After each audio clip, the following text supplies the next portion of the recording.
Yeah. 1 2 1 2 1 2. What's a podcast? What's a podcast? Excuse me. What's a podcast? Coming straight from Hat Club. DJ Jerome Baker the third. We're here.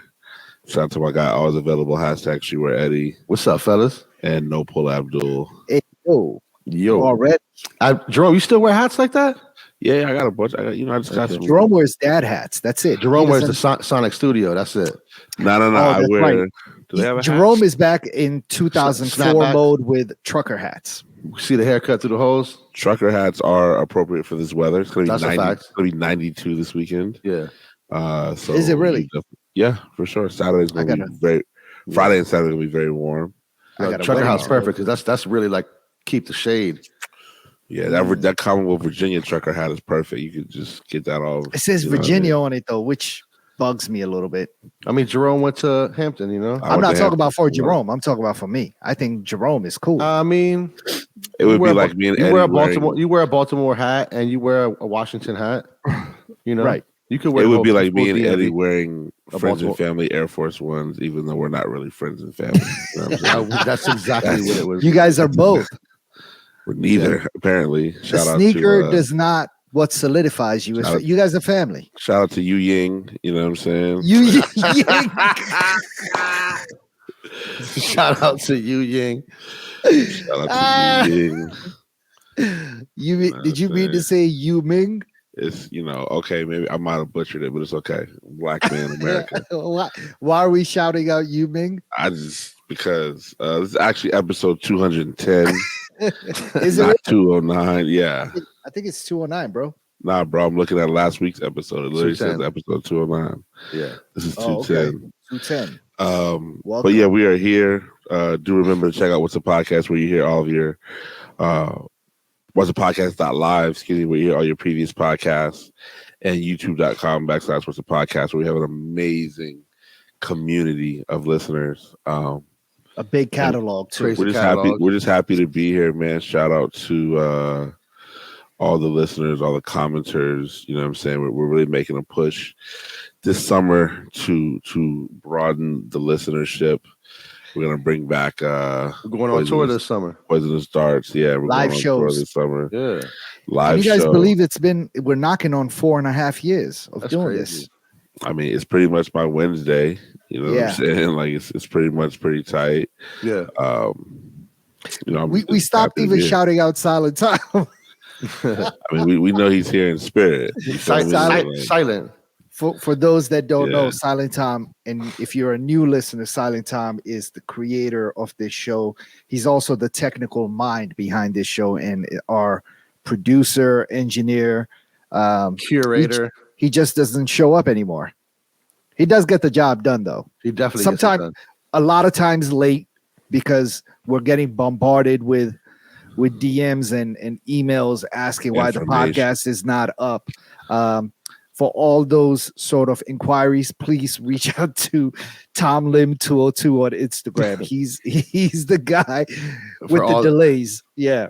And the edits. So basically this past don't do weekend, edits anymore. No, we haven't had edits in a long time. We're gonna sometimes we cut shit out. Yeah. When it gets real offensive. Happy Memorial Day weekend. Yeah, I mean Memorial Day weekend. I learned it was actually started by Black people.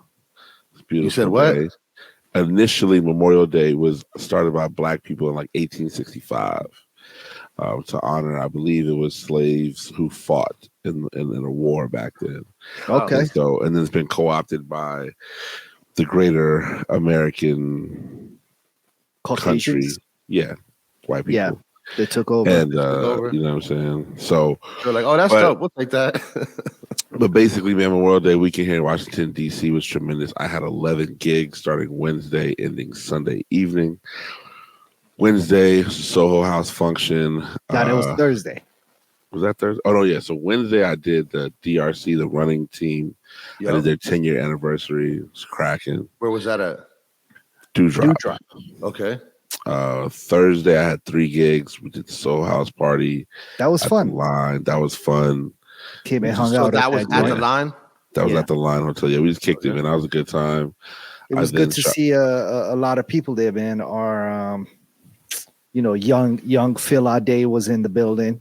He's back home from being in LA for a little bit and heading back out soon. He's actually got a show coming up, man. He's going to be at Echo Stage. I want to say next week with Logic. Oh, that's dope.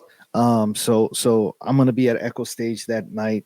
I don't know how big of a Logic fan I am, but I'm definitely a Phil Ade fan. So I'll be hanging out there. Our guy and avid listener of the podcast, Katone, who's also Phil's manager, was in the building. Who else was there, bro? There was a lot of people there. Of course, Fly Guy Mitch was in the building. Yeah, Money Making Mitch, Money Making Mitch, Matthias, Dream D, Dream D. Pierre, nah, Pierre didn't pull up. Oh yeah, I didn't see Pierre. But yeah, Rise was in the building. Rise pulled up. Our guy Rise, yeah. Okay.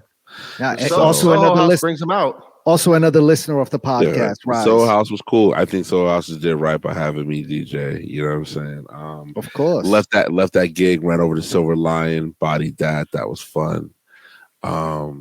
What's the format at Silver Lion? You can open. I could literally play whatever I want. Wow. Like they don't want any cheesy pop music, no EDM.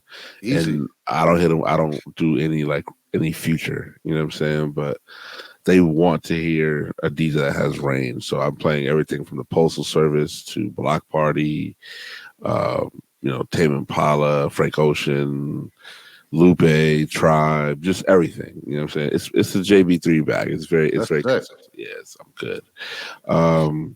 Left that, went to Darling Nikki, bodied that. Did you have any special guest DJs? We did. Yeah, we had this DJ Cool from Tampa. He was good. He was really good. It was his second time playing, so it was good. Friday, I did Capo. That was fun, just regular Capo night.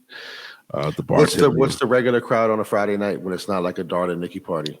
It starts off very open format, and then by 12:30, the black people arrive, and they're sort of kind of like is it all white people before the black people show up? Pretty much, yeah, a lot of white people. Yeah. Okay. So then, like, they're very much like, "Hey, man, can you play some black people music?" And I'm like, "No."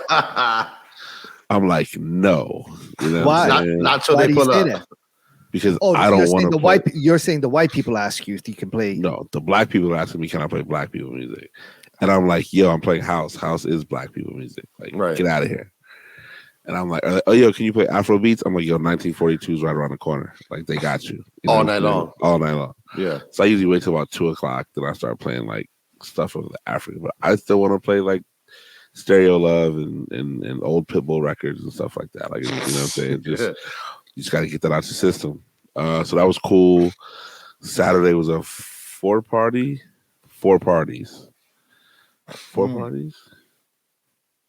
Yes. Jerome made some bank this weekend. Jerome, the first one. You got to treat us to dinner. Jerome about to move. I gotta say, man, I came out Saturday night to oh wait, no, I remember. Hold on. So I started off. I did the DRC Run Club, Rock Creek. That was at Sandlot, Georgetown. That was like 11-1. I then shot over to the MGM Grand. I did Wayne and Tony's. Oh shit!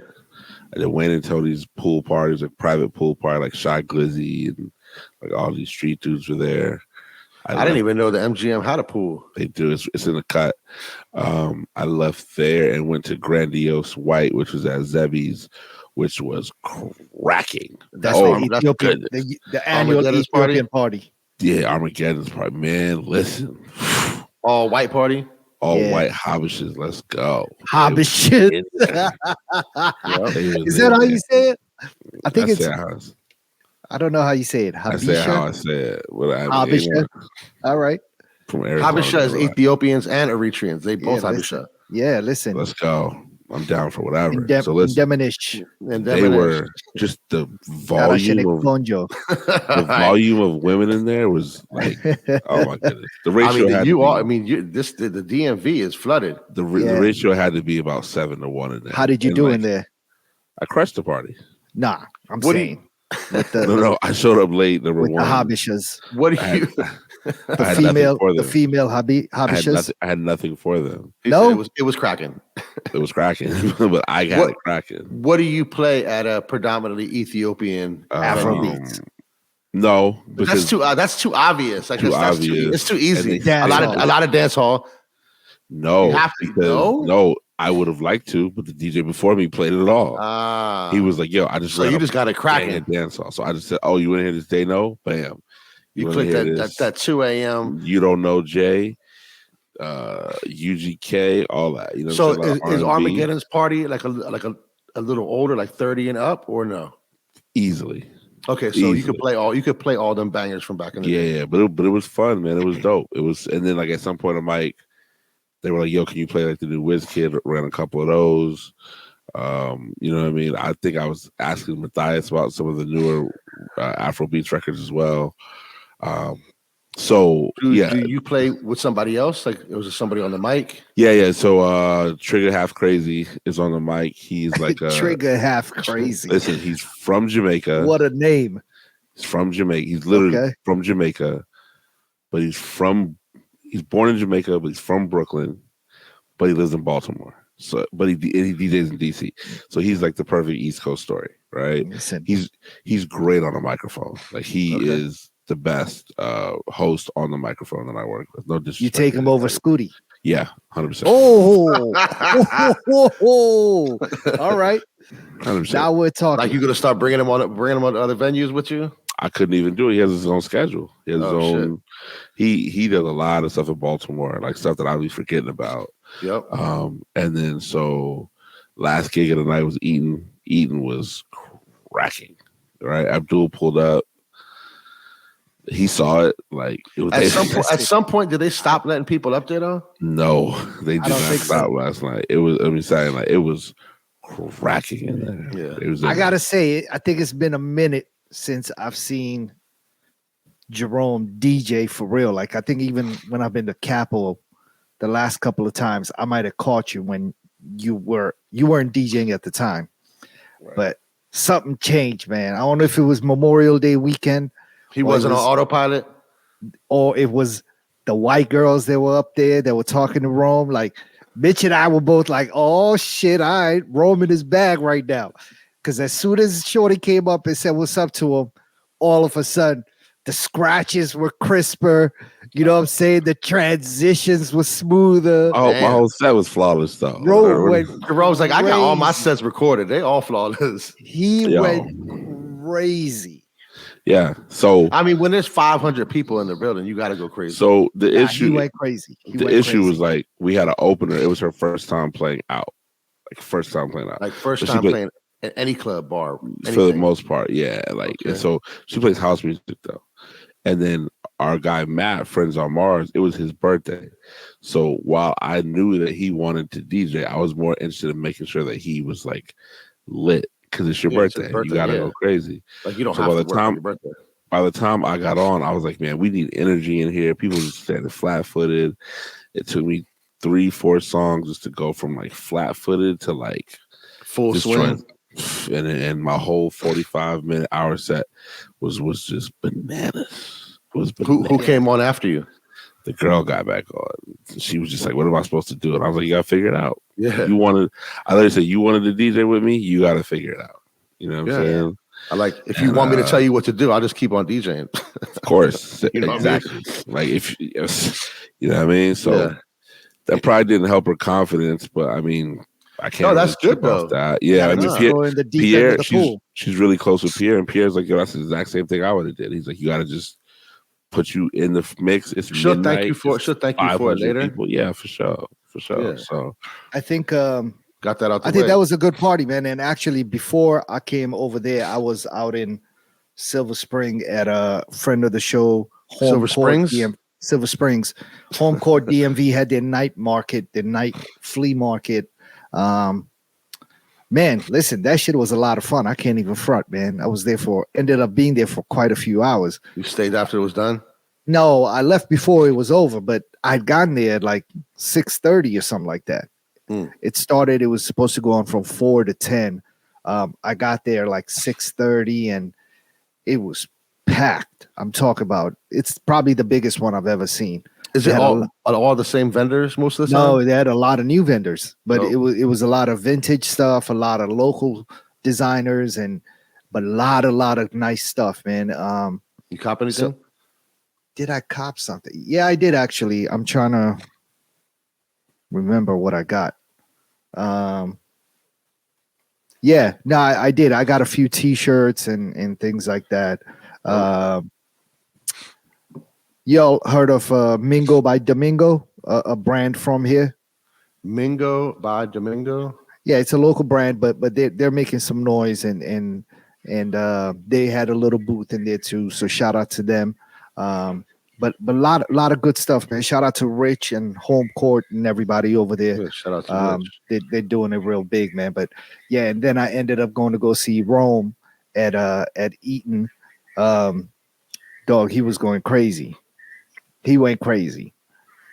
What happened to you, man? You were supposed to step out a little bit. I just passed out, man. The couch was too comfortable. Started getting in my shows. Yeah, passed out. Plus the weather was watching. I can't even remember what I was watching. Probably something like some interviews on YouTube or something like a podcast. Oh man, all right. Yeah, there's no good TV on right now. I'm catching up. All my shows are like in between seasons. Have you watched Succession? Mm-mm. Oof, you got to start on that. You got to watch Succession on HBO. Seasons deep are there? The 4th season just ended. Okay. But I actually started season 1, episode 1, last week. What's it about? It's about it's loosely based on the Murdoch family that owns Fox. Okay. It's the same sort of vibe. The dad owns this big media conglomerate, and he has kids that are also part of the business, and they're all fighting for power and things. It's really, really good. Successions. Yeah, it's really good. So 4th season just ended. I have not seen that 4th season yet. I'm still in the middle of season 2, but I'm gonna keep going. I got somebody's HBO login, so I'm gonna max it out. No, I think it's my sister-in-law's. I have your Stars login. Okay. So now Sunday was supposed to be another 4 gig banger. I was doing very well with also managing my energy, my food intake, my liquor intake. Everything was like a lot of water. You know what I'm saying? I was eating small meals. I was just very focused that I did not want to Well, you're Jerome Hiker the third now. I am. I've been crushing the hike. No more Jerome Biker. Jerome Hiker. The hiker. No, I rode the bike today though. Bike went crazy. Architect's wrong. I had lunch at Dauphines today, so I rode the bike down there. It was beautiful. Dauphines. Why do I know that name? Where is that? 15th Up by Street. Brightwood. It's by Shoto. Yep. It's on the other corner on 15th Street, like 15th and L. What is that? L. Oh, what kind of food is 15th that? and K. No, L, because yeah. it's like New Orleans style. So it's a lot. Oh, yeah, it's good. Yeah, it's solid. It's cool. Yeah, it's really good. Okay. I went there for Mardi Gras party one year. Oh, I'm sure it's cracking for Mardi Gras. Yeah. It's a big venue too. It's huge. Pause. So, but I started out at Lima Twist for the Sunday brunch. That was shaking a little bit. It was moving by the time I left. What's the demographics up in there? It's a younger crowd. International, Middle Eastern? No. African American. Oh, wow. African. It's a DT Nation party. Okay. We left there, I want to say around 4:15 and I did the Hotel Selena rooftop from 5 to 6, bunch of young kids who were just into a whole bunch of, up-tempo dance music, different edits and SoundCloud stuff and things like that. So kind of blog era, just updated. And that was cool. You got joints for that? What'd you make out joints? Like you got records for that? Yeah. I'm the best. I mean, I got tunes, not records, tunes. Because I guess you don't really have the records. Bro, I got tunes for everything. I'm the best. All right. So multifaceted over here. I mean, you gotta be when you. You gotta be. I do. My insurance bill this month, Jesus. I'm telling you, I get that every month. So then we left there, man, and I just was like, it's time for the finale of the weekend.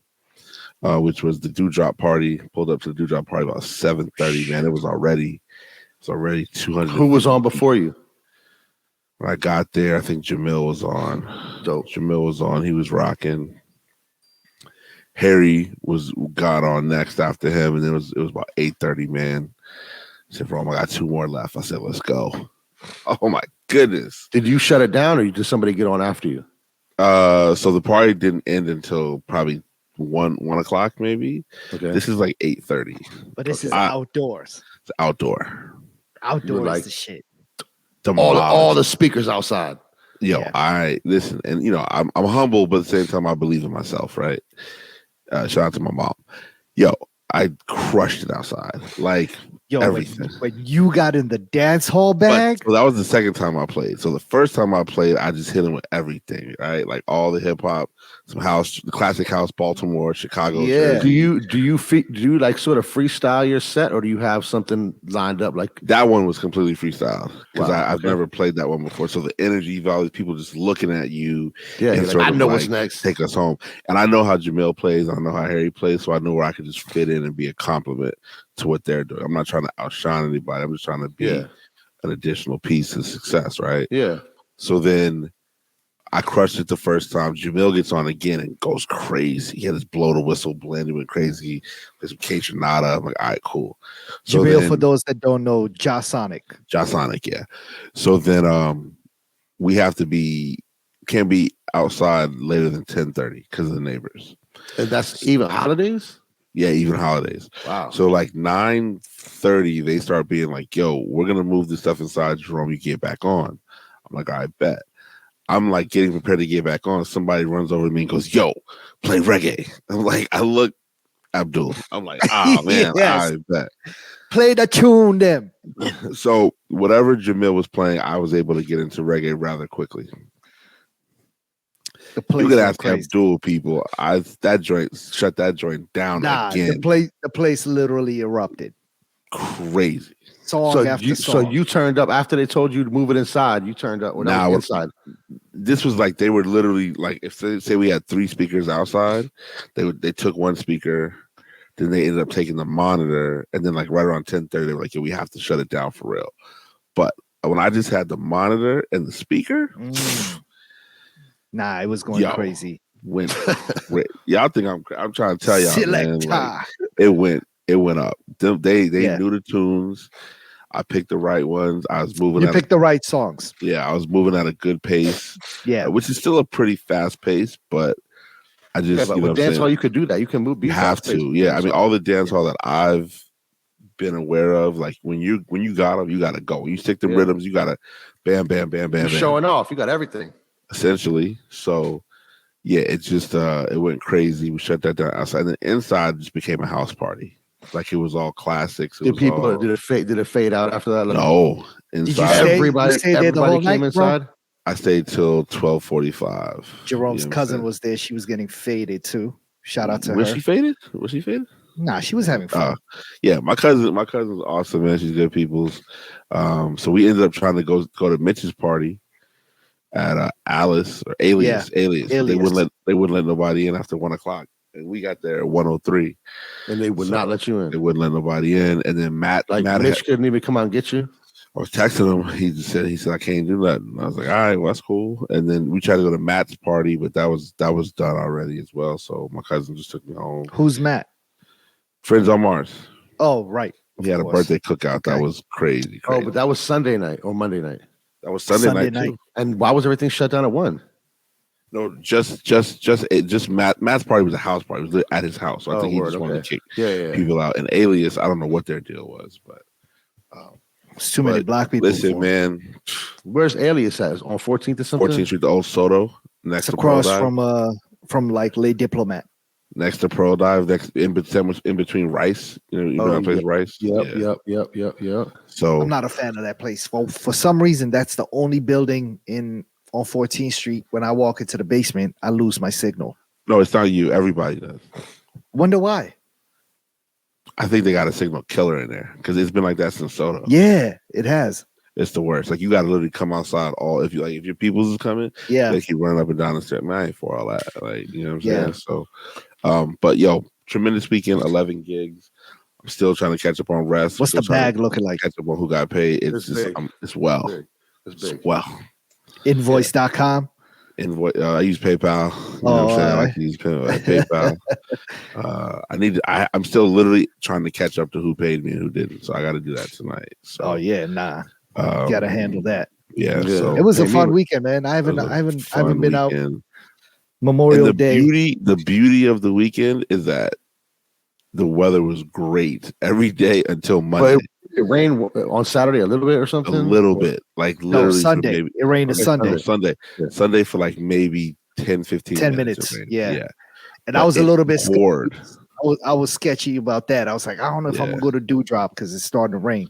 But now I cleared up. I looked at the road. The road was dry. I was like, nope, that's it. It poured Monday though, the whole day. Like Monday rained all day. I did not leave the bed all day on Monday.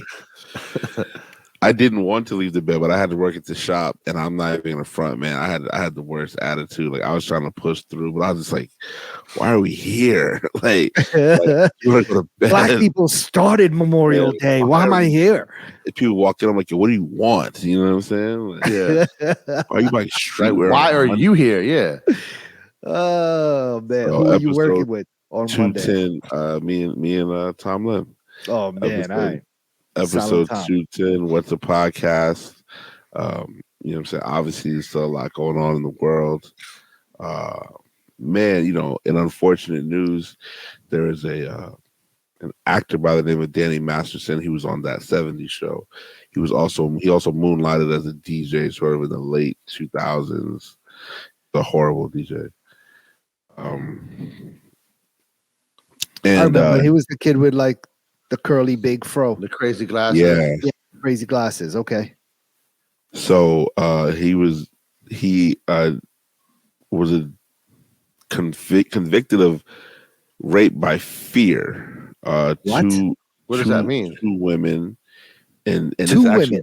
And this what actually does rape happened. By fear mean? So That 70s Show has. That 70s Show Star 47 has been convicted to raping 3 women at his home in separate incidents. 3 women between 2001 and 2003. Oh, he's a nasty dude. But what does rape by fear mean? Like they were so scared they just did it. Like maybe he did it out of like, hey, if you don't do what I want you to do, I'm gonna kill you, or I'm gonna ruin you, or I'm gonna say you're this, that, and this third type. He could blacklist him. Blacklist them, all that. So I mean, this is 20 years ago that this stuff and occurred. He just got convicted. So they said that they arrested. Oh, he got convicted. So they arrested him in 2020, and then it was a mistrial in 2022 because the jury was deadlocked, and then he was now just found guilty, I believe, earlier today. And what does that mean? That means he gets sentenced on August 4th, and it's looking like 30 years. 30 years? Good. 10 years a woman. No, I'm not mad at it, but that's crazy. Hey, I'm not mad at it. Yeah. Fuck them. I mean, they obviously know more than what we know. It's gonna be. It's just. It is what it is.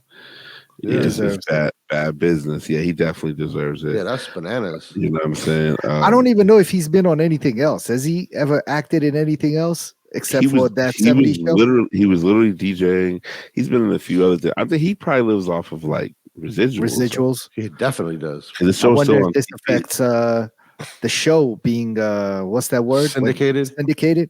Probably not. You never know. Nah, because I mean, there's so many other people on the show. Unless there's a big outcry for what he did, then it's just like, and I think the networks that it's even on, maybe it might change like the time it gets aired, but I don't see it necessarily getting pulled unless his coworkers speak out against him. Yeah, I mean, I doubt that it's going to get pulled. Yeah, they're trying to get that bag too. Right. I mean, because none of them have been successful, except for Ashton Kutcher. I mean, Punk'd. What else has he done though? He had a little run of some movies. Okay. The other lady, Mila Kunis, or whatever. Yeah, She had a little run as well. She just had his babies. That's all she did. She had Ashton Kutcher's baby. Yeah, they're like married, right? I thought Ashton Kutcher was married to Demi Moore. No. After that was short lived. Mila. Oh wow. Yeah, that was a nasty little relationship too. She's like old enough to be his mother. I don't know if she's that old, but she's old. No, I think she is old enough to be. I think her and Bruce Willis have kids his age. Yeah. No, it was a little bit nasty. Speaking of which, nastiness, Al Pacino just had another baby. He's 82. 82. How old is his 29-year-old? He definitely has kids older than her. For sure. She did it for the bag. Well, he also might just be trying to one up Robert De Niro, who just had a kid at the age of 79. And Al Pacino just had a baby at the age of 82. Hold on. That's crazy. You think Al Pacino is even changing a diaper for this baby? I don't think Al Pacino will be around when his kid's 10. Nah. He won't. You know what I mean? Like, he won't, with all due respect. Wow, his baby's mama's young, dog. She's 29 years old. No, I'm saying, yeah, but she looks like young. She does. It's not like she did it for the bag. They're not having conversations. Like, what are they talking about? They're not even having sex. Like, how did this really happen? Like, oh, I mean, they're definitely having sex. Nah, man, Al can't. It could be artificially inseminated. Yes. Nah, dog. He definitely got something worked out. Yeah, Viagra maybe. For sure, 100%. Would you sleep with an 82-year-old woman? Fuck no. No. What about for the bag? How much of a bag though? Like can it change my whole family, like my kids, everything, like my generation? Generational wealth. Let's talk, okay? Generational wealth for sure. No, just like a little bag where I can let's be honest. You're not, hypothetically, you're not married, you're single. And this 82-year-old woman offers you 100,000. Nope. 100,000. No taxes. Nobody has to know ever. Nobody has to know ever. Probably.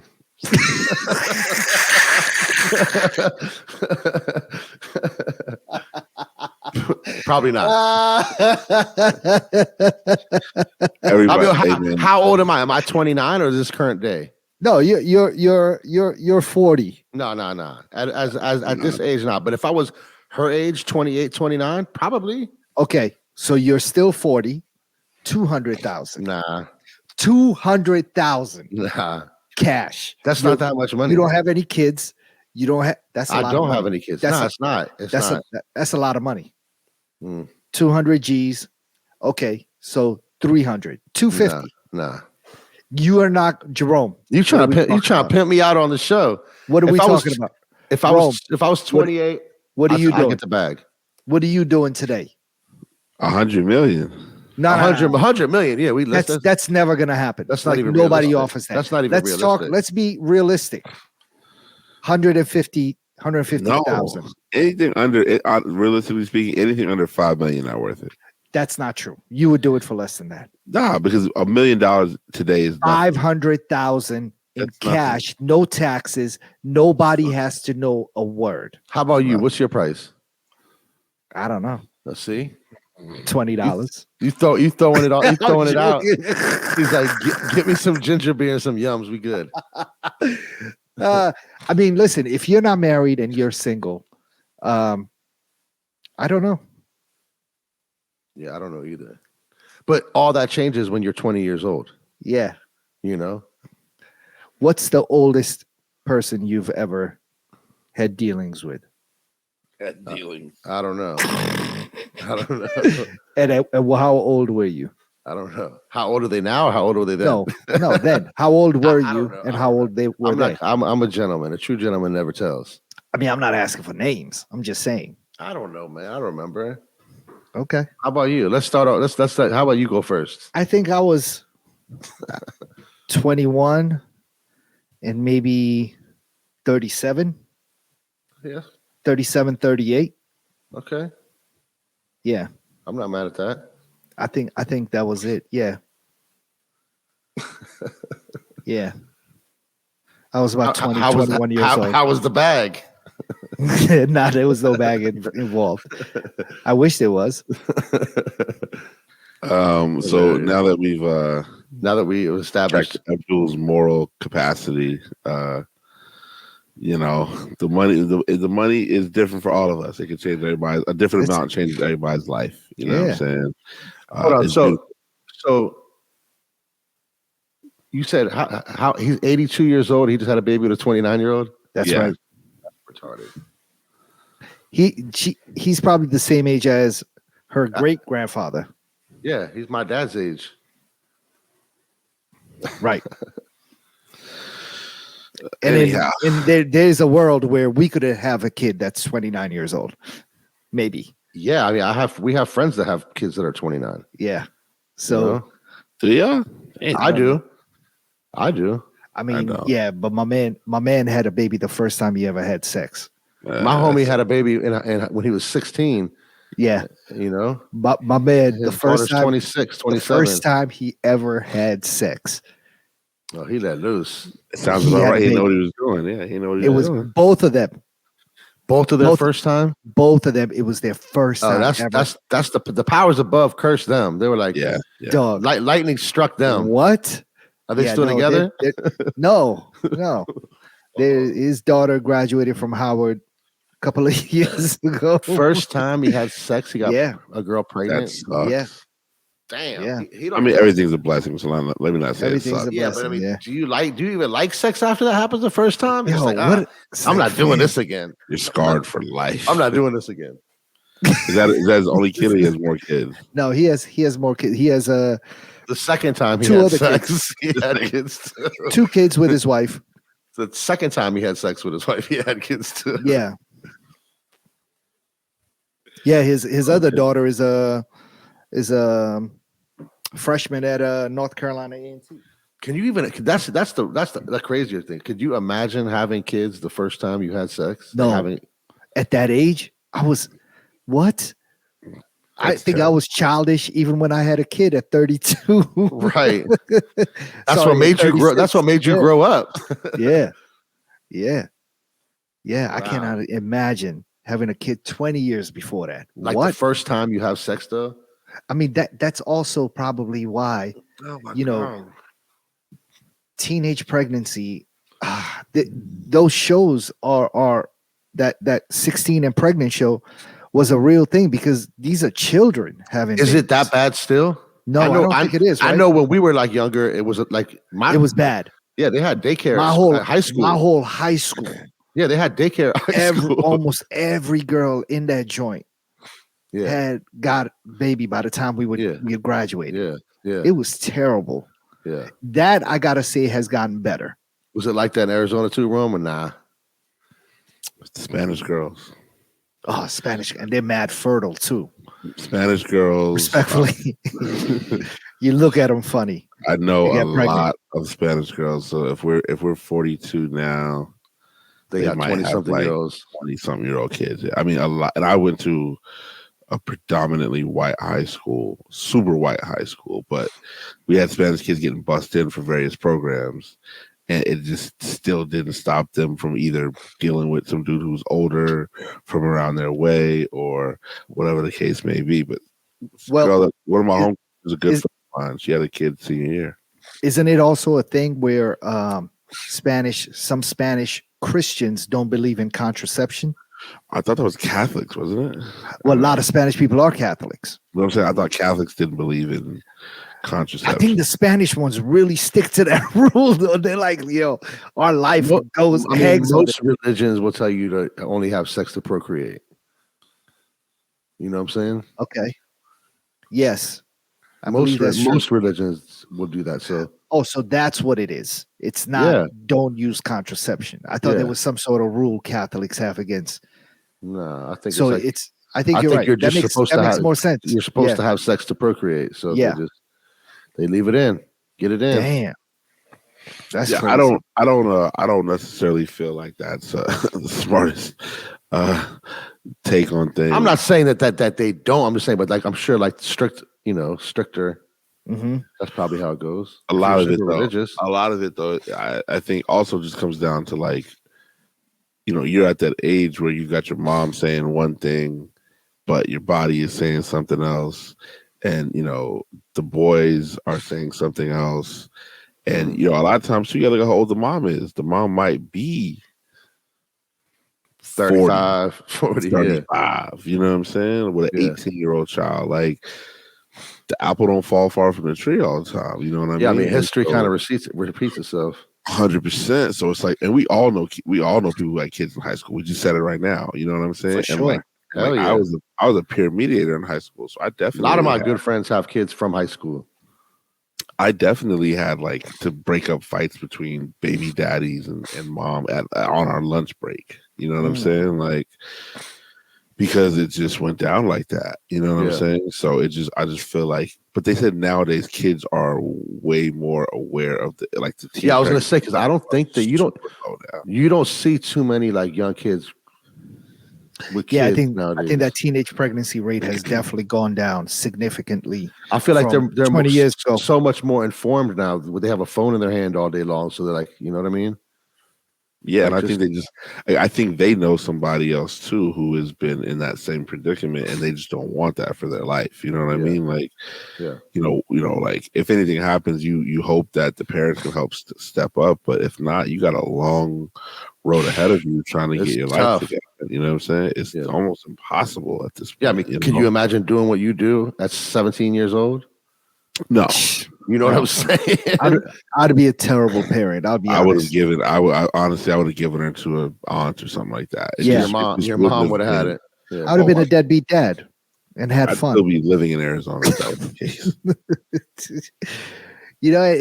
I think that's probably from that generation why a lot of dads just were not involved in their children's lives. Was they were babies themselves.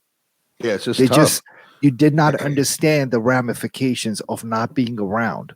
Yeah. Because you were just so young, your damn self. Yeah. And we've seen especially men of color become better fathers. In our generation, like our crew and in our age group and younger, like I've seen just the most involved fathers in the children's life than I've ever seen. Yeah. You know what I'm saying? And that also goes to, we had kids a little bit later. And also you don't want to repeat some of the mistakes that our fathers made. You know what I'm saying? Yeah. I know I do a lot of things different from my dad, who was around, but he was also, a very, he was different. He's an immigrant dad who expresses love differently, doesn't talk much, doesn't represses his feelings and his emotions, because he came from a different part of the world where that just was not acceptable for a man to do that. Unheard of. So I'm trying to think. My dad has never told me he loves me. I've heard him recently tell his grandchildren that. You know what I'm saying? And I was like, you have to say it back. You have to say it back. That's a good point. The thing about it too, though, the thing about it is, how can your granddaughters tell you they love you and you don't say it, but you got to say it back? He came from a place, but it was also a time. Just that time, men were just told to operate differently, right? Yeah, I mean, I could probably count on one hand how many times I heard my dad tell me he loves me. My dad never told me. My dad has never told me that to me. My brother, you know what I'm saying? But it was cool. My mom was there, and it was like, bro, bro's everything. You know what I'm saying? Yeah, but how many times a day do you tell your kids you love them? All day. A million. I mean? A day. It's almost where I feel like I do it too much, and I need to relax. Right. I don't. I'll be like, boo, I love you. You're the best. Yeah. The rest of these kids are whack. Yeah. That's like that's usually my morning, my go to school. Like, hey, baby, you're the best. The rest of these kids are whack. They don't have a future. I love you. I love you. I love you. They don't have a future. Fuck them kids. Jerome is crazy. Hey man, you gotta listen, man. You gotta believe in yourself, man. That's one thing that I've always been told, and for me, it really I think manifested in going to school with 4,000 white kids. Like, you just gotta, hey man, you're gonna be the minority. You can't let these things stop you from being great. Like, it could be worse. Were you and Kellen in the same school? No, because in my city it was a three 3 grades per school. So like middle school was 7, 8, 9. Middle school was 7, 8, 9. High school was 10, 11, 12. So yeah, I'm not saying I paved the way for Callum, but it was his journey was different and probably a lot easier. Same schools. Yeah. Whereas mine was like, I mean, we had racists, all types of everything happened. You know what I'm saying? So we had racists and all that stuff. You know what I mean? And so, it just was a situation where you had to be very careful. And I think that our parents come from a different time. I mean, I told somebody today, like and my brother and I looked up to Michael Jordan. Like that was our father figure because for sure. I looked up to Bill Cosby. Go ahead. I'm not even being no for sure. I'm not being funny, right? Nah, he was Bill Cosby was all of our dad. Bill Cosby was presented as like the perfect black father. He was a perfect father. You watch that show. He cares for other people's kids. Yeah. He cares for his kids. Right, like I can't even hear that though. It's so crazy to think about. I mean, now it's so crazy to think about. Like, it's true, right? though. But like, look, for me, his character was his character. But for me, because MJ never failed. Right, like from October to June, Jordan was there every year. He made the shots. He had the shoes. He had the look. MJ was the guy. You know what I'm saying? And so that's why a lot of dudes look at MJ with such. And you like play ball too. And we play ball. You know what I'm saying? That's why dudes look at MJ with such like. Yeah, you know what I'm saying. The like young kids have. Do they look at LeBron like that? Yeah, the young kids. I think so. Like that. Who's the next? Like Steph Curry, LeBron? Steph Curry, John Morant. People like all that, of these people. Yeah. But again, I think the role. I mean, there are definitely still a lot of places where African American men, are missed. You know what I'm saying? Aren't there? But they said, like statistically, single black men are some of the most involved men in their children's lives comparatively to other single fathers. You know I just saw Oprah talk about that in some clip actually, where she also talked about how some of these statistics that have been presented to us over the years about black men not being involved in their children's lives just was not true. And she provided some statistical and analytics behind it to prove that. So yeah, I think everybody's changing, man. I think, you're now also judged by your peers if you're absent in your child's life, where that might not have necessarily been the case before, back in the day, because nobody knew what was going on in your life. Now you have social media and you have all these different channels where people can peek into your life a little bit more and know exactly what's happening, including the people that are close to you. So they're able to monitor your life a little bit more and speak to you about what you need to rectify if the case be. You know what I'm saying? So I can't even think of one guy that I know that has kids that's not like an amazing dad. Yeah. I don't. I'm trying to think. Yeah, no, I don't think I do either. I know. Or like I know, really involved. You know what I mean? Like I know. There's always an exception to the rule. Yeah. I know of. I have a family member whose ex-wife put him through hell, where he couldn't really see his kids, but that's not his fault. That wasn't because of his doing. So that doesn't make him a bad dad if he's not able to be a dad. No, it's all that unfortunate. It's all that bitch's fault. Yeah. she ruined his life, man. She's ruined the kids' lives. Literally. Yeah. They'll reach out to him once they get old enough. And I don't know, man. The stories she's put in their minds about. But when you get older, man, you understand adult situations and stuff. I'm not sure. You see what's happening with 50 and his son. They don't even talk.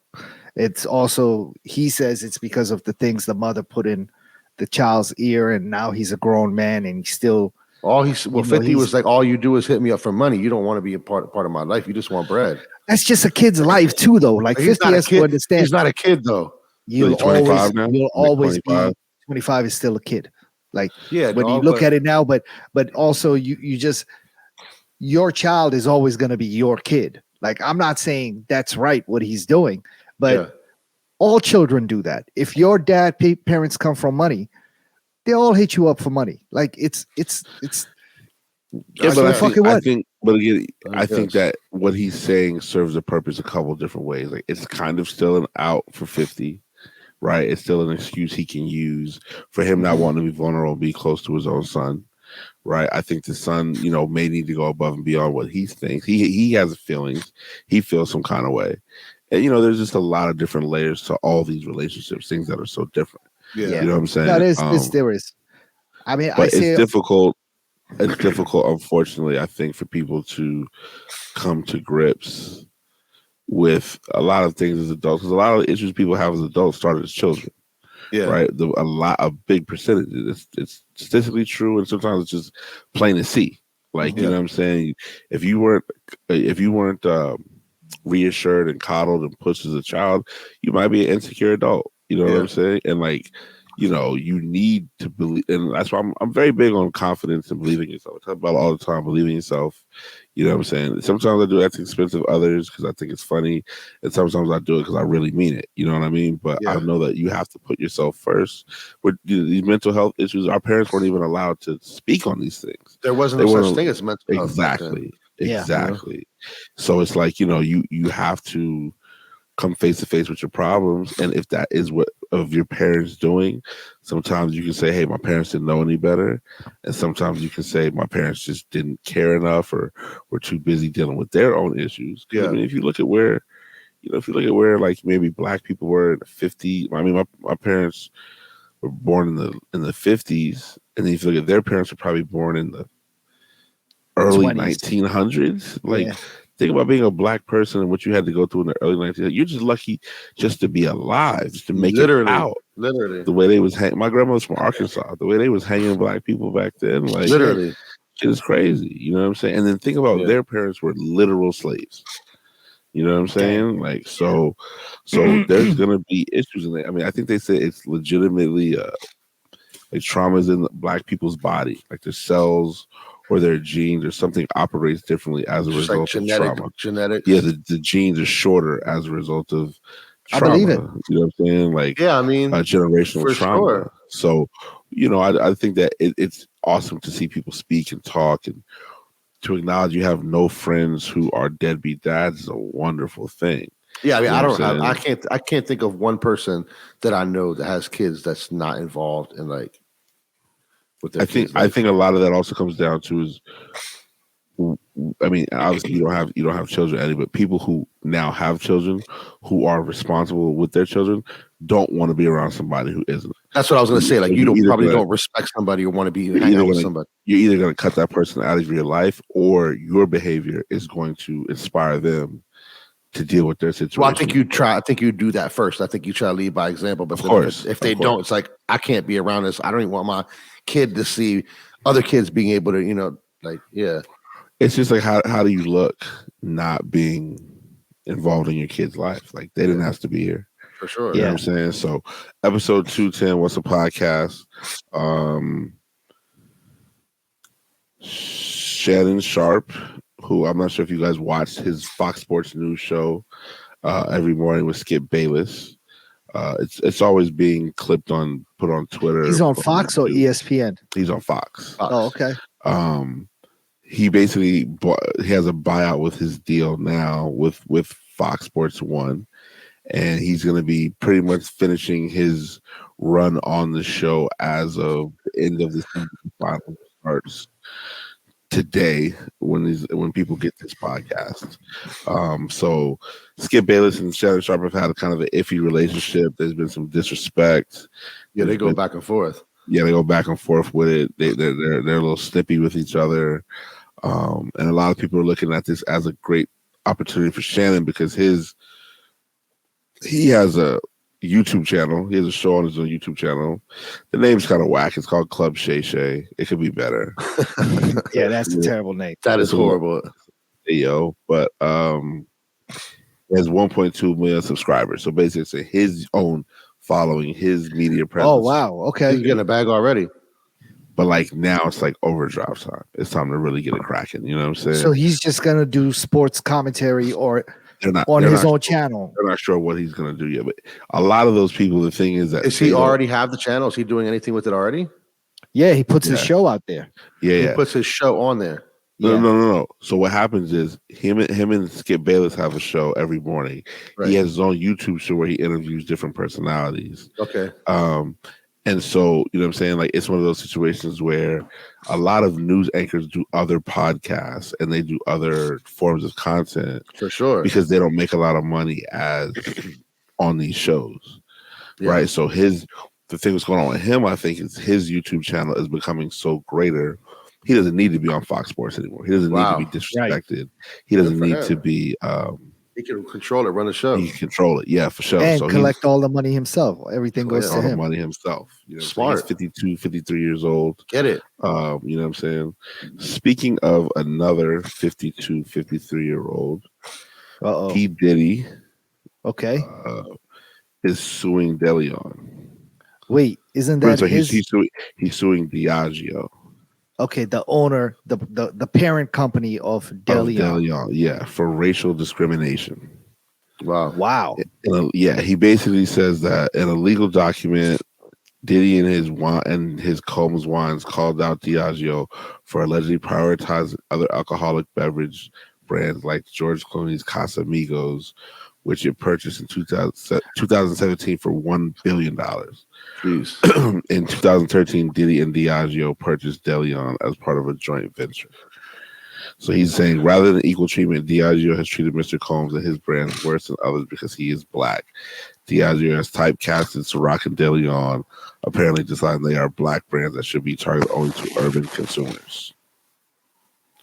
I mean, can you tell the parent company what brand to push? Like, do you have to push all brands the same? No, but I think it's about where. I'm not saying he's wrong. I'm just saying. I think it's about where you push those brands, right? So, for instance, I don't know if you can get DeLeon at Heist, but you could probably get it at Rose Bar. Mm-hmm. And so, if you repeat but you can get Casamigos at Heist. Yeah, for sure. Yeah, you can get Casamigos everywhere. Yeah, you know what I'm saying. There's a club in Arizona called Casamigos. Right, but at the same time, it's like maybe the club doesn't want to buy DeLeon. Well, what he's saying is the way that it was marketed was only so the way that it was towards the urban consumer. Okay. I think he's got a case. He probably does. He probably does. I think he's got a strong case. I wouldn't say probably. I'd say he definitely does. Yeah, you know what I'm saying. I think what happened. I think they saw his success. But isn't a lot of like big companies? Don't they shop certain brands to certain demographics? Isn't that how it goes? Yeah, I'm not saying it's right. They saw his success with Ciroc in the urban market, and they said, "Let's just run that back." And instead of a vodka, you now have a tequila. Is Ciroc also owned by Diageo? What's the name of the company? Diageo. He said they bought it in a joint venture in 2013. Because remember when it was like when DC was called like the District of Ciroc? Yes, and that was at Park. It was so much Ciroc, and I've always hated Ciroc. It's terrible. That's when during one of the inauguration weekends, that's what DC was called when Diddy came and took over Park, and Dream and all that District of Ciroc. Yeah, no, good times. Yep, I've never tried it. I don't even know. I mean, I never liked it, you know what I'm saying? But DC always gets flooded with a particular liquor. It was Ciroc, then it was Hennessy, then it was Jameson. Isn't Hennessy like a national thing though? I thought it's international, but I mean, that's like DC is like a trendsetter when it comes to liquor because oh really? For this city, the amount of alcohol consumed. First, it was like Grand Marnier. Never liked Grand Marnier. I remember Grand Marnier being a thing like DC Live days. Yep. And then, then it was like Hennessy, Remy, Ciroc. Yeah. Remy, I think, might still be, that's like an old school drink, right? That's like, that's for the OGs. Yeah. Remy, you moved to PG County. You know what I'm saying? Like, you got a little bit of money now. You moved to PG County to drink. You got a single family house. You're literally sitting on your porch in Beltsville right now. You know what I mean? So I don't know about Remy. I never got down with that. What's your drink of choice? Casamigos? I've heard you shout out Casamigos a few times. I didn't realize that until this moment. It was owned by George Clooney. Yeah, for sure. That's crazy. He made a killing. No, I drink Campari. Oh, you drink Campari now? Yeah, Campari with a slash of seltzer. Gin, eh? That's gin, right? No, it's not. It's a liqueur. It's like, yeah. Is it sweet? No, it's very bitter. Bitter. Ew. Yeah. It's nice though. It's a good summertime drink. I'm trying to tell you. What do you put in it? Just a splash of seltzer. Yep. Seltzer is one of the worst things. And then like a little soda water, and then like you can get like an orange. You get an orange. You drink Aperol too? Aperitif or Aperol? Yeah, Aperol. Yeah, for sure. Like Aperol spritz. But like the Campari is like the next level for the Aperol. You know what I'm saying? Like Aperol. Campari sounds racist. What is that? Nah, it's Italian. It's like Italian, like red liqueur, red liqueur. Yeah. It's this nice summer situation. It's like real bitter. You know, very. What about you, Eddie? What's your drink? I like whiskey pretty much. So that's what's all I that? drink. Like Jack Daniels? Jack Daniels is whiskey, but I like Jameson. I keep it easy, man. I like bourbon, like Bullet bourbon. I just drink brown on the rocks. Also, if I drink whiskey and I have a little extra few dollars in my pocket, I'm gonna get the Japanese whiskey. Oh yeah, the Japanese De Leon. Japanese De Leon. Nori. That's the name of this episode. Japanese De Leon. That's Nori all day long. The Japanese whiskey, in my opinion, just that's really good. Smoother. It's smoother. It doesn't. It's a better tasting. I like to drink old fashions, man. When I go out, I get old fashions. A lot of people have been on those this year. Negronis. People have been on Negronis as well. Yep. I see. Like, that sounds racist for sure. It's not. Hey, listen, that sounds crazy. No. But like I can't even say it. Negroni, Aperol, Campari, those are all cousins with each other. You know what I mean? Where like the Jameson is cool. I just think I have like trauma from like Marvin. I like Jameson. Oh yeah, you used to be a big Jameson dude, Rome. At the whole city. What was the name of the party you used to do back in the day? Girl Tea Social. Yeah. No. Even from before that, the little joint right on 15th Street. 15th yeah, Good Life. Street. Recess. Yeah. But Jameson was strong for like 10 years. Grilled cheese used to crush though, man. Me and Mitch. Oh my goodness, it was ugly. Grilled cheese is coming back, by the way. Grilled cheese social, July 8th, right? July 8th, yeah. We got what's coming up this Friday. I don't even have the energy to DJ right now. But what's happening this Friday? I need to step 18th out. Street Lounge again. Oh, again. Back at ESL. Who you playing with? I'm coming through. I'm gonna hold down the shit by myself all night. And Tom B's playing. Who? What? And Tom B. No, Tom's not upstairs. Somebody else is upstairs. I thought it was they must have, I don't know, things changed. So but yeah, I mean we have a good time on deck, so it'll be fun.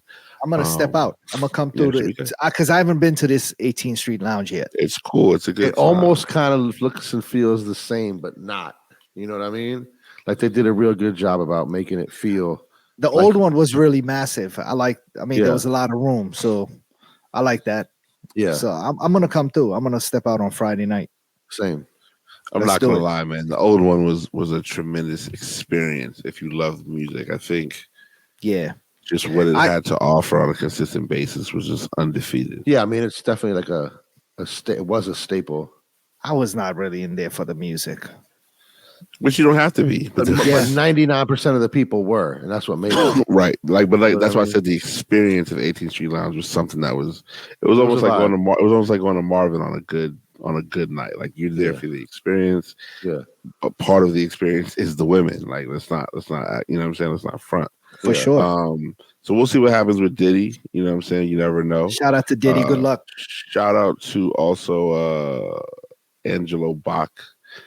He and his Awake NY clothing brand are opening a physical location in the Lower East Side of New York City, 62 Orchard to be exact. Branded store? It's right next to Scars. Well, Scars is 22 Orchard. So okay, so it's a little further up. Yeah. But obviously brand new store. There's a picture of the store on Hypebeast. And he said it used to be a suit shop for like 70 years or something like that. So, wow. I did not know Awake was, that popular, but I figure at this point in time they have nowhere to go but retail store.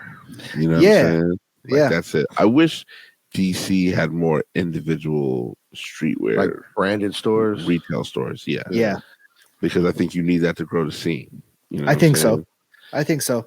And I like. I mean, I've been a fan of Awake for a long time, and I've been a fan of Angelo's, to be honest. And everything he's done. I like the brand. I like the clothes that they make, and I think what he's even building is based on community, and he's very vocal about his love for his borough and his community and his people. So I think it's dope. And I think it'll be a cool experience to go check out. So next time I'm in New York, I'm definitely gonna pull up and see what it looks like. And they also have a shout out to DMV's own friend of the show, Rocky, who also has a matcha company, and they're also gonna have a little matcha stand or cafe inside of Awake. So it's called Rocky's Matcha. So and that's a permanent fixture or just for the opening? That's a good question. I'm not sure, to be honest, but it might be a permanent thing. I think matchas are becoming very popular, especially in the last 5 to maybe 8 years. Definitely a wave. I'm not the most culturally sound person, and so I had my first matcha a year ago. Not even iced or hot. I had it hot. Okay, you got to try iced. I had it hot. Actually, Rocky made it for me when I was in LA at his house, and that was my first time ever having it. I know Commonwealth Virginia Beach has a matcha bar. Okay, that's what you call it, a matcha bar inside of it. And I think people are just becoming more aware to different cultures and backgrounds. Boba tea is becoming a thing. Well, not becoming, is a thing. Like my kids are very aware of what that is. I never knew what that was as a kid. Did you all? Like even as in my early adult life, I didn't know. Yeah. I don't think we didn't have that as an option. I think maybe because you were in VA, might have been you were more immersed into different cultures, Eddie. I knew what it was like in high school. No, I think what it was, I think it's like it was specifically the Asian culture, right? A lot of Asians in Northern Virginia, because like so for Arizona, we have like a lot of Indians. We have like Indian fry bread, which is like some of the greatest shit ever. Is that like a roti, like a paratha or something? Is that what that is?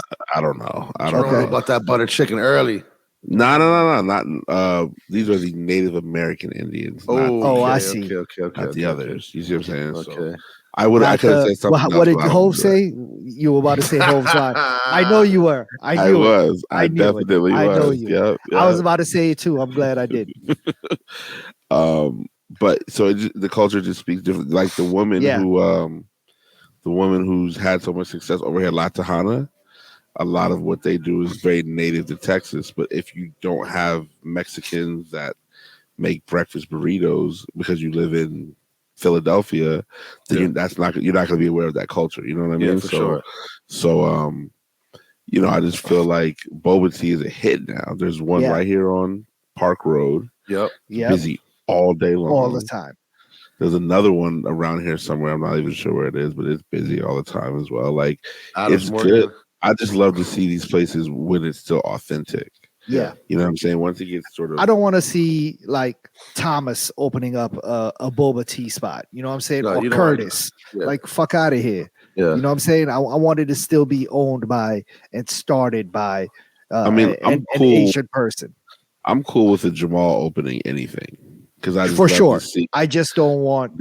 I just don't want to see. Are you saying you can't be Asian and be called Thomas? Well, I was. No, I'm sure. I'm sure there's. I'm sure there's. Tom do? I was saying, Silent Tom. Right. Can you speak up, Tom? Silent Tom.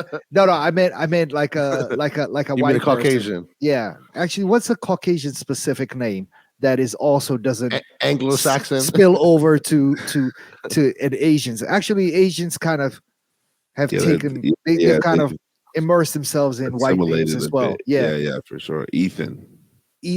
No, I know an Asian Ethan, actually. Damn.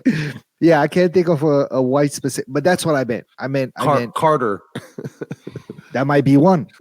I think you're right. Yeah, as a first name, definitely. Black people got Carter all day as a last name. But first name, we don't do that. First name, no. Yeah. Actually, I know a black girl named Carter. Yeah, I don't know about a black dude named Carter. Seattle. Oh yeah. Okay. Yeah. One of my best friends from Seattle. I'm just like, I'm gonna get there, bro. I don't know when, but I'm gonna get there. You know what I mean? Yeah. But I think that, keeping it authentic is just the way things have to be. And it helps when cultures cross over, because then you get people that are like, yo, like, put me onto something new. And that helps out a ton. You know what I'm saying? Like, it helps people's pockets. It helps people's just minds.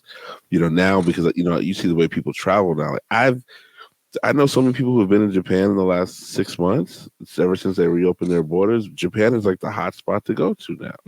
And a lot of it could be from various things. We can go in August. Should we do a What's a podcast Japan trip out there? We could, honestly, we could make it into a podcast. We could go to interview Nigo. Modi was in Nigo's house. Was Nigo there? Not his house. I think that's the museum atelier, or there's a word for it. I don't know. Where he keeps all his collectibles? Yes. That's not his crib. No. I don't even know. That's his office. Does he even own that stuff anymore? Yeah, he might have. He might have sold the whole collection. I don't know. He definitely sold the whole collection. Yeah, but either way, Nigo, we coming through, man. So, leave me a DM or something. Let's get this podcast. Let's schedule this. So we're gonna get a flyer. What's a podcast takes JP, right? And we're just gonna go over there. Let's go. All sorts of like crazy. What's a podcast? JP. Yeah. Ooh, what's a podcast.jp? Yeah. Yeah, dog. So if you're out there, we're gonna be out there for about 6-7 days. We're trying to go to Kyoto and Tokyo, right?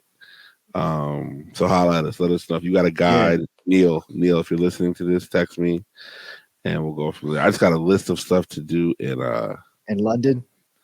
London and Rome. Oh my God. I'm gonna have to go. Hold on, Rome's gonna be in Rome? Rome takes on Rome. I'm filming Rome. I'm filming a good 17 minutes worth of footage when I'm out there. Pierre's already committed to Rome and Rome roaming around. He's going with you? No, he's just going. I'm gonna just WeTransfer him all the footage from my phone. And got you. You know what I'm saying? We're gonna be good. Yeah. For sure. So, man, is that a solo mission? It's a wedding. So yeah, you're gonna find something in there, little Italian joint. Are you DJing the wedding? I'm DJing the wedding. Yeah. Wow. You wearing a suit? Yeah, of course. Not like got to. I was gonna wear a tie. I think I could just like business casual. I'm not sure. No, you got to. You in Italy? I'm wearing Pradas though because they're comfortable. Just America's Cup. Cop a new pair of Pradas in Italy. That's what they made. Who got the link? Pair with me, dog. There is no link. Which is I need a 30 or 40 off. No, Eddie, you got one? Oh shit! Yeah, 50 off, bro. My homie's girl works at Neiman's and Tyson's. So, what's up? Well, I mean, we can work something out. All right, listen. Streetwear Eddie's. You gotta pay cash though. I'll pay the cash. Yeah. Friends and family list Air Force. I think it's like 40% off or something like that. Zelle, the cash, whatever. Apple Pay, whatever. The joints are literally 900. Yeah, they're 900. 890 in the store. I think they're 750, right? No, they're 890. I saw them recently. Okay. Yeah. What you want? Black on black? So you want some? I might do. I even like the white on white joint. White's crazy though because the white is can't pay 900 and like you hit a curb, it's a wrap. Like the whole. No, I definitely got to get the black on black just for nostalgic reason, not patent leather.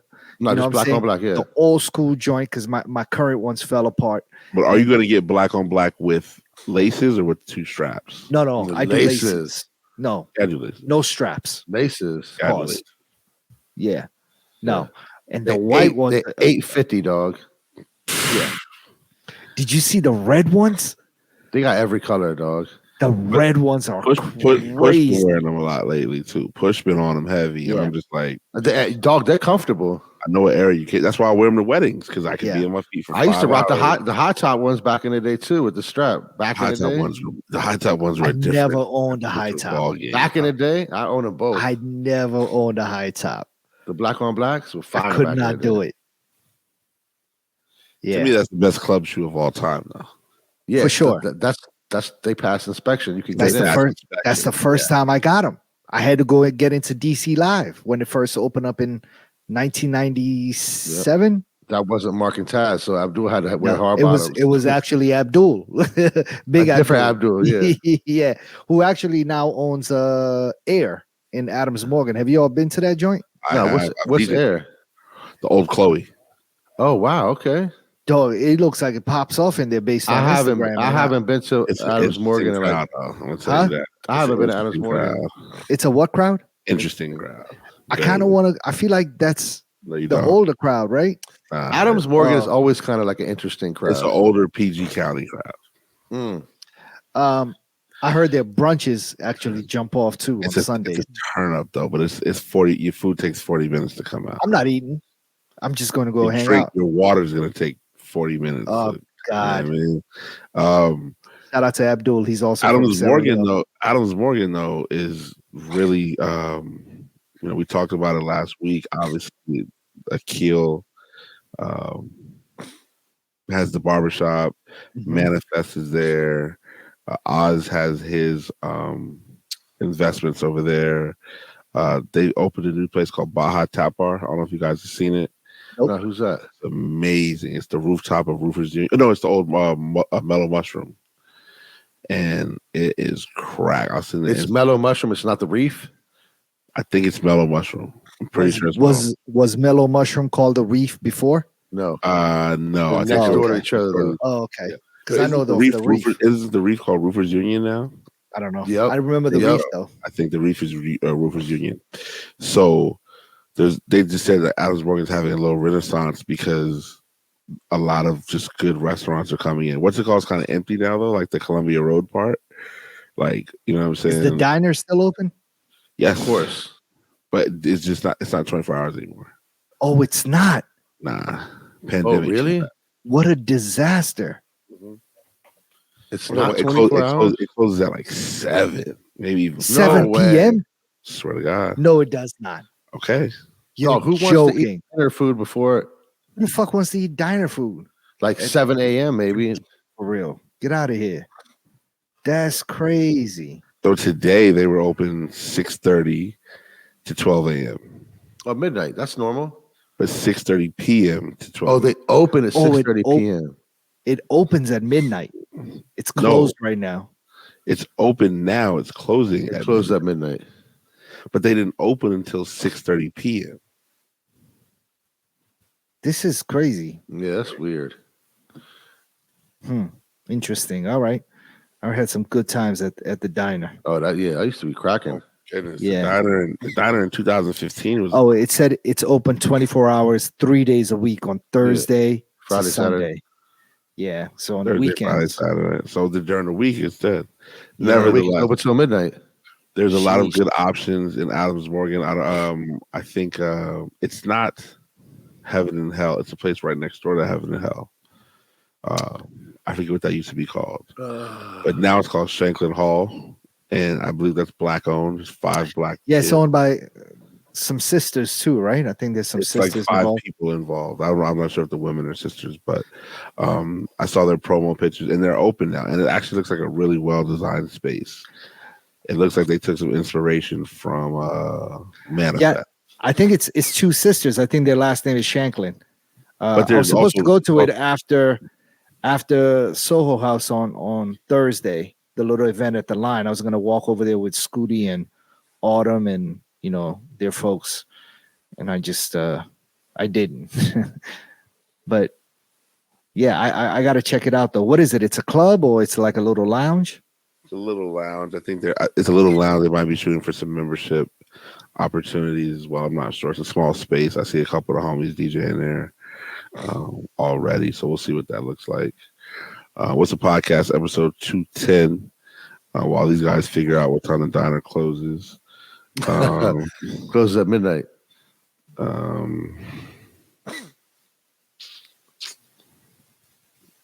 Okay, so New Kendrick song. Well, that'll be the last thing. Tiana Taylor Jordan 1s. I still need a pair for my homegirl. So you like those? I need a pair for my homegirl. I don't like them. My homegirl. I don't like them, man. I feel like it's like a fake off-white. Virgil. Yeah, she tried. Like what are you doing with the swoosh? What are you doing with like the foam hanging out the tongue? The same colors, like that's not creative at all. Way too hard. It looks like a really bad fake off-white Jordan 1. What's the resale looking like? Because I might get them for trade bait. They're gonna go high. You think so? They're probably going crazy. It's also a Jordan 1 Comfort, which is what is that? It's a little bit foamy, you know what I'm saying? More comfortable on your feet. I'm good. It's not bad, but do you have any Jordan 1 Comforts? I think I might. Wow. Yikes. That's a little too overcommitted. I never seen you wear the Jordan 1 Comforts. You might have and just not even know. Are they a regular Jordan silhouette? Yeah, you can't really tell, but it's a little bit more cushiony and stuff. Because they have Air Force 1 Comforts. You probably own them. I don't. So you've got that terrible shoe, and then you've got the Stussy Vandal, which Stussy just continues to use what is that, like a canvas material? It looks like a canvas. It's canvas that they had on the Air Force Ones from last year. I think they had on some canvas Air Force Ones. Yep. I think these strike a chord because there's the 8 ball on the tongue. They're really dope. You know what I'm saying? They're cool. I'm not mad at these. I think it's the wrong time of year to put them out. Personally, like I think just keep them on ice till wintertime. I think you put them out when it's denim time and you just go crazy, but you put them out in the summer, it's like, I can see people wearing these with shorts. Yeah, I can too. I'm not saying I think they're dope. I'm definitely gonna try to get them. I probably won't get them. Nah, I think these are gonna sit. I think you'll be able to get these on the Stussy website. I don't think so. A lot of these Stussy sneakers don't actually hit stores either. They don't. No, they're just like for Stussy and sneakers. Yeah, and they've been having a lot of misses, man. But Stussy does the same thing with a lot of their pieces on their website. Like you can't buy like Stussy World Tour stuff anywhere but on their website or in their store. That's kind of smart though. Yeah, so they have to keep some things for their website. Yeah, you know what I mean. And so, I think these are gonna move. They'll sell out. I just don't think they'll sell out eventually. I don't think they're gonna sell out immediately. What's retail like 150, 200? No, it's gonna be about 200, 180 or 200. They'll probably sit then. Because even if you think about the pennies, the retail on those was close to 200, I think, or 220. Yeah. And those sat, and those are now growing on me. Like I like the green and black ones. I like the all black ones. They had some good joints out there, but they sat for a while. You could still get them for a good price. You could probably go on StockX and get them for well below retail. Yeah. And that's Soul Priorities. Yeah, shout out to Soul Priorities. I went there over the weekend. I went to the actual store in Pentagon City on Friday, I think. You had to pick up a check. Nah, I just did it. Go hang out, go check them out. Yeah, shout out to Zach, shout out to Juice. I chill with those guys for a little bit, and they're doing good, man. Yeah, Soul Priorities is doing their thing. Yeah. There's a couple that like those type of stores in Pentagon City. Listen, they're saying they're killing it. They said the DC store is crushing the Charlotte store. I bet. Makes sense. Yeah. All right. So Abdul, you're still without TV. I am. I'm kind of back on a little bit. I think I don't think I'm gonna be getting cable again, man. To be honest, I got a higher Wi-Fi. I got a stronger Wi-Fi at my new crib, and so when I move in, I'm just gonna be streaming, bro. I'm gonna be doing the a la carte thing. I got everybody's passwords already. And I'm just gonna rock out like that. I don't think I'm gonna be paying the $400 a month for cable anymore. Yeah, $400 a month is crazy. Yeah, and at the crib, what I'm actually doing is the TVs are they got the Cat 5 cable already hooked up for the TV to be plugged in directly. So it's gonna be plugged. It's not gonna be on Wi-Fi. It's gonna hardwired. Yeah, it's gonna be hardwired right into my router. Yeah, that's what I got. So I think that's gonna, whatever speed issues normal streaming platforms have, No lag. probably, I'm not gonna have that. So yeah, dope. I'm excited about it. I just copped a new TV. What you go with? Samsung? I went with a Samsung 75-inch. Pause. And I don't think you have to say pause after 75 inch. Listen, you gotta say pause every time you talk about anything to do with length and girth. Pause. Hey yo. So yeah, I got that. It's gonna be delivered soon, and then I'm gonna have it mounted and pause. You're having them mount everything. Pause. Yeah. I got a guy coming in and who's hooking up the Sonos speaker system to the house. Doing the whole house Sonos? Every room? Not every room, no. But I got the speaker's already built into the ceiling, and I need some sort of Sonos amp to power them. Yeah, power them and control the music using I don't know, to be honest. I'm not sure. Have fun with it. But either way, yeah, he's gonna come hook that up. So yeah, the TV comes in on Friday. I'm excited, man. That's the TV in the living room. Do you normally watch TV in the living room? Okay. 90% of the time. I'm gonna have a TV in the bedroom too. Yeah. And a TV in the guest room. You don't have a TV in your office? No. Okay. No. I don't know if I even sit up to watch TV. I'm lying down. Like even on my couch. I'm asleep. My God. What happened, bro? No, I'm just laughing at you. Go ahead. At me? Why? Go ahead, bro. Do you all sit up and watch TV? Of course. Nah. If I lay down, I'm asleep. I'm laying down on the couch. I'm asleep. Or I'm laying down in my bed and watching TV. I won't be able to get nothing. I won't be able to up. watch. I'll fall straight to sleep. No, I mean, I'll watch until I go to sleep. Yeah. And that's okay. No doubt. But yeah, but majority of the time I am watching TV downstairs in the living room. Yeah. So listen, man, it's a beautiful thing. It's a beautiful thing. We look forward to your in-depth TV analysis using other people's logins. What is Abdul watching? Yeah, what is Abdul watching? Whose account is Abdul using? Whose account is Abdul using? We're not going to be talking about that because I don't want Netflix is cracking down, right? That's for the Patreon. Yeah, that's for the Patreon. Abdul, shout out to our giving out people's passwords on Patreon. Ooh, there we go. Yeah, we might record a Patreon episode because we're actually going to be not next week, but the week after. We're taking off because I'll be out of the country. So, we're gonna have to do that. But okay. In the meantime, there's a new Kendrick and Baby Keem song. It's tremendous. The video's on YouTube. Yeah. It's just a great song. I really enjoy the energy, the back and forth with the flow. You like Baby Keem like that? Baby is that Keem, his cousin? Yeah, they're cousins. They're cousins. Yeah. So I just like the energy that they're bringing, the creativity. You know what I'm saying? I like Kendrick's faithfulness to Martine Rose. Martine Rose is a 42-year-old Black woman designer. She's British and Jamaican. So he's been wearing like who has Kendrick. Oh, okay. She actually just got named creative director of Clark's. Not she's doing a special project with Clark's. Okay. Yeah. So, but the thing about it's not Clark's originals. So I think that's what people need to. It's Clark's what? Just like regular Clark's. Yeah, it's not the Clark's that does. She's not doing Desert Butcher Wallabies. Yeah. Oh, she's not. Okay. No. Yeah. I had to read the press release to make sure we was on top. That's cool. Get your money, sis. No. Martine Rose is well respected. A lot of people were actually disappointed in Louis Vuitton that she didn't get the appointment post Virgil. I think she should have got it as well. But who got that? That's what Pharrell got. Pharrell got. Yeah, for sure. Listen, that's Pharrell. Yeah, but Martine Rose actually has the legitimacy of being a designer. She's a designer, whereas Pharrell just always had that kid skate thing.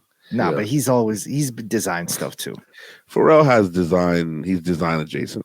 I'll say that. He's designed. But to sunglasses push Louis, and things like that. The sunglasses, the sunglasses were more hype and were limited. Also, did he design them or did he just like approve them?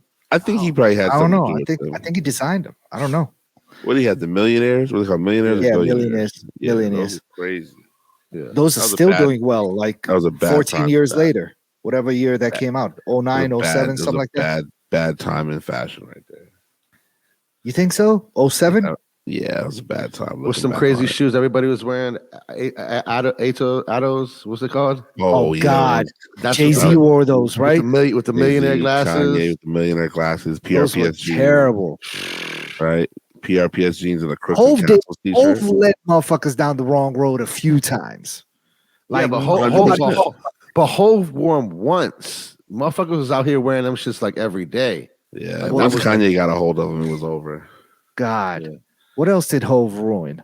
Let's see. Now, I mean, remember he went from wear the suit and get it tapered up to matsu, whatever they're called. Yeah, but then he had motherfuckers in some ugly button ups.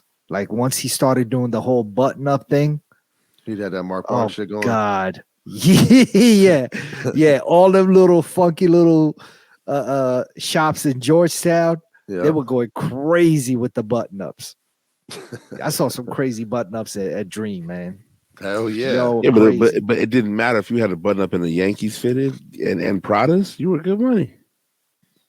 That's a fact. I just think the button ups was wild. Like the 3XL button up with the fitted. Yeah, is crazy. What an expedition with New Jersey plates. That was Dream nightclub on a Friday night. Yeah, I never got into the button ups. Thank God, I never had to dress up to go. Into that was a whole look right there, bro. Yeah, no, for sure. That was just. I mean, you got to be 40 plus to even understand where we're at right now. I mean, for sure. I definitely wore button ups before. Yeah, never had to wear button up. But I'm trying to tell you, had the button up with the fitted. Button up with the fitted. Oh yeah. That was it. Paying extra to wear the fitted inside, or paying extra to get in with the all whites on. You know what I'm saying? I never had to do that, but yeah. I never had to do that either. But good times in the district 20 years ago exactly. Listen, District of Ciroc. And on that note, shout out to my guy, all available hashtag Shooter Eddie. Peace, fellas. No Pull Abdul still in the building. Yo, can't get you nothing. Air Force Ones. Trash. Fire. Jerome went crazy on the dance hall set. Crazy. We got to run that back this weekend at 18th Street Lounge. ESL, I will do that. Yeah, for sure. Yeah. And I'm Jerome Baker III, man. We're out. Have a wonderful life. Be safe. Peace. Peace.